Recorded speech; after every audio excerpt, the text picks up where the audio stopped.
Shantona Chaudhary, lead counsel for the Commission. Our witness this afternoon is Prime Minister Justin Trudeau. Can I ask that the witness be sworn or affirmed? Do you wish to be sworn or affirmed for the record? Sworn, please. Would you please state your name for the record? Justin Trudeau. And do you swear that the testimony you're about to give today is the truth, the whole truth, and nothing but the truth? I do. So this is a memo to you, Prime Minister, of November 30th, 2022. And Mr. Clerk, again, if you can scroll down so the Prime Minister can see the document.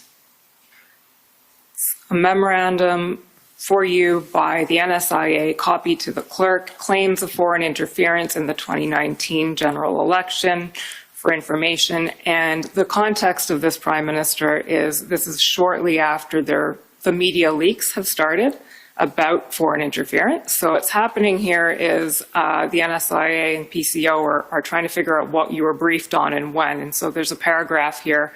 PCO searched its holdings, engaged security and intelligence partners to identify instances when briefings on suspected FI in the 2019 general election were provided.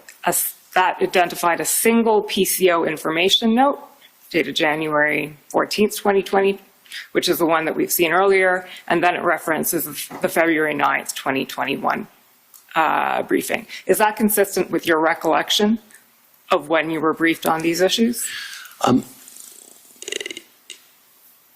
Sorry, this note of November 30th, 2022 was when we were asking, okay, there have been all these leaks on what may have happened during the 2019 election, and we were asking, were these things we got briefed on? Were these things that we were flagged at that time? And then the February 9th, 2021 briefing. So all I'm asking is whether that's consistent with your recollection of when you were briefed on these issues. But I wasn't.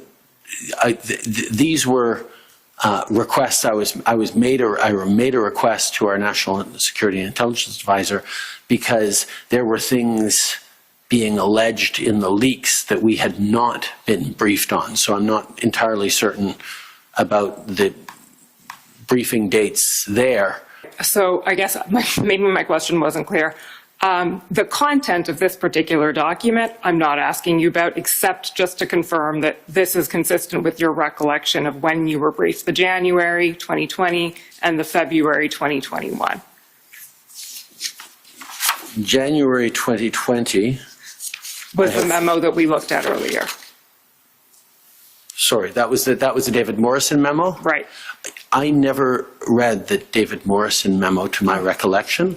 I got briefed on the contents, which was basically that foreign interference was lower than expected and the elections were free and fair in 2019. Though I did not read that, I did not receive that January 24th note because I'd already been briefed on its entire contents. Okay.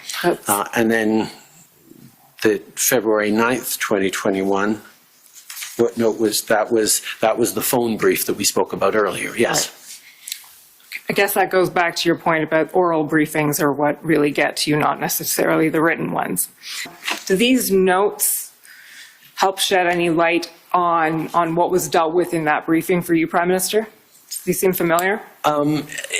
Yes, I think the 1, 2, 3 indicates that different examples that we were, or the situations, or actually there are cases that we were talking about, or individuals we were talking about. And the bragging is not doing definitely helps me recall a part of the conversation where there was, and let me be careful how I say this so it's not identifiable. There was a foreign government official based in Canada who was taking credit for a certain thing having happened in Canada in their reporting to a superior or to their home country. And just the fact that a foreign official was taking credit for having delivered a particular outcome in no way meant that anything that particular official did actually created the outcome. Bragging is not doing. One can imagine a diplomat in a far-off land, wanting to write back home to say, see, look what I did, aren't I good? We got the outcome we wanted, perhaps.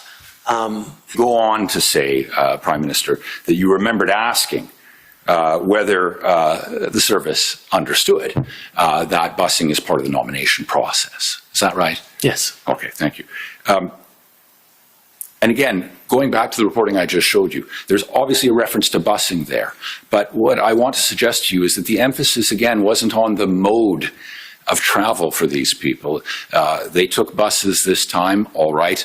They could have come some other way, and it wouldn't terribly matter for the services perspective because their concern was that they were directed by PRC and assisted in getting to the nomination place in order to, allegedly, help one candidate over another. So the way they got there doesn't matter one way or another. I understand your point that you wanted to make sure that CSIS understood that buses per se are not a problem.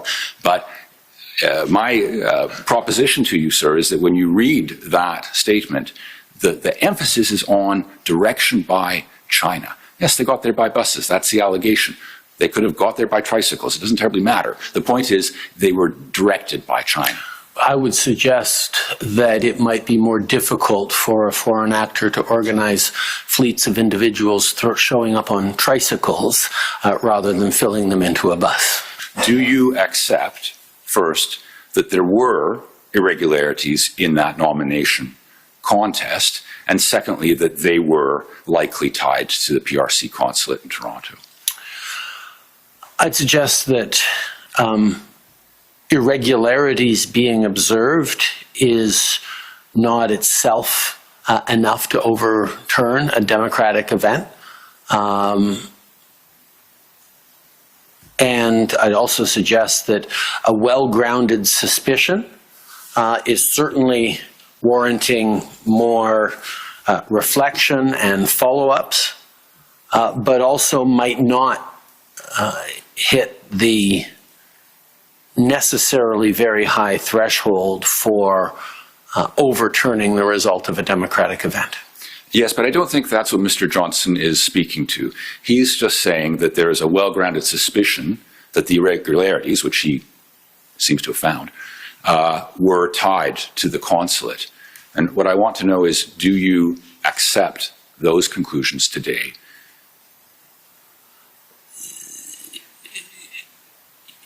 Yeah, sorry, if you're not asking me about how I accept that there is a suspicion that PRC officials in Canada were engaged in some way with that nomination. I can't speak to irregularities. Perhaps you know what irregularities specifically Mr. Johnson was talking about?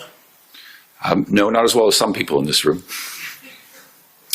We've heard evidence and seen evidence in this inquiry that at least one of the conversations between Mr. Dong and the PRC General Consul General in Toronto was intercepted and monitored, that it touched upon the two Michaels in some respect, and that at least a summary of the intercepted conversation exists. And I have a couple of questions for you regarding this intercepted conversation. Just before my friend does, I'm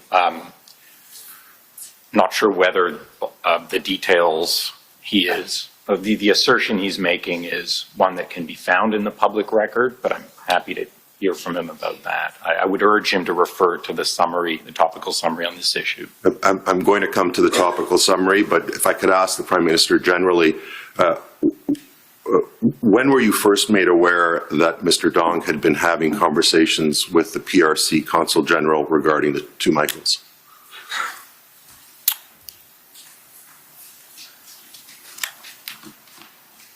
I can't recall offhand at what point that was. Do you remember what year, sir?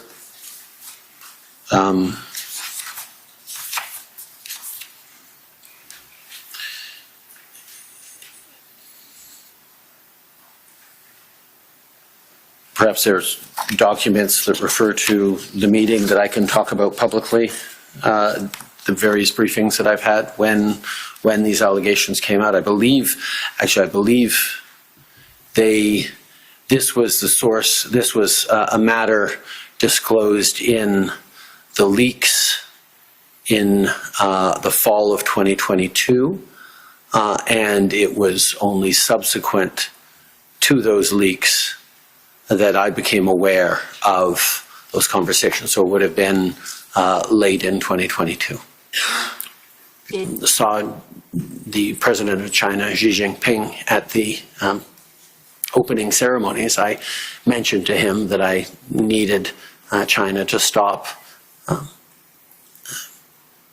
interfering in Canadian democratic processes, because that was very much something that people were very concerned about back home at that particular moment. So this is actually a summary about both 2019 and 2021. The more germane one may be 2021. Can you scroll down to the information page? Thank you, Mr. Clerk. So what this summarizes, you'll see, is expressions of partisan preferences by certain PRC officials in Canada. And what it says about 2019 is that there was reporting that some PRC officials expressed political preferences which were party agnostic and opportunist at a riding level. So then scrolling down, please, again, Mr. Clerk. In 2021, there was reporting that some individual PRC officials in Canada made comments expressing a preference for a Liberal Party minority government. The rationale was they don't perceive any of the political parties as being particularly pro-China, but perceived minority governments as being more limited in terms of enacting anti-China policies. So this reporting of an expressed preference by certain PRC officials for a Liberal minority, was that something of which you were aware at the time? No. As I said, both the 2019 and 2021 elections happen in a context of significant tensions between our government and the government of the People's Republic of China, particularly over the illegal and arbitrary detention of 2 Canadian citizens, the 2 Michaels. We were extremely active both in pushing back at Chinese officials on this issue, but also, as I said, active around the world in drumming up support for people, for different countries, for the 2 Michaels, but also support for an initiative we were taking around arbitrary detention and how it shouldn't be used as a tool of political pressure or achieving political goals.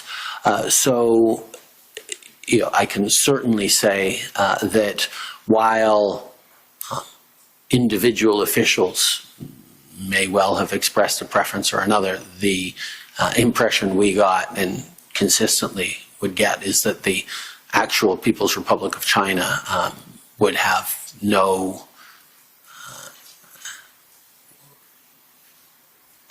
it just would seem very improbable that the Chinese government itself would have a preference in the election.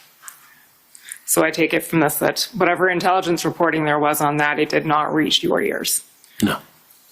Okay.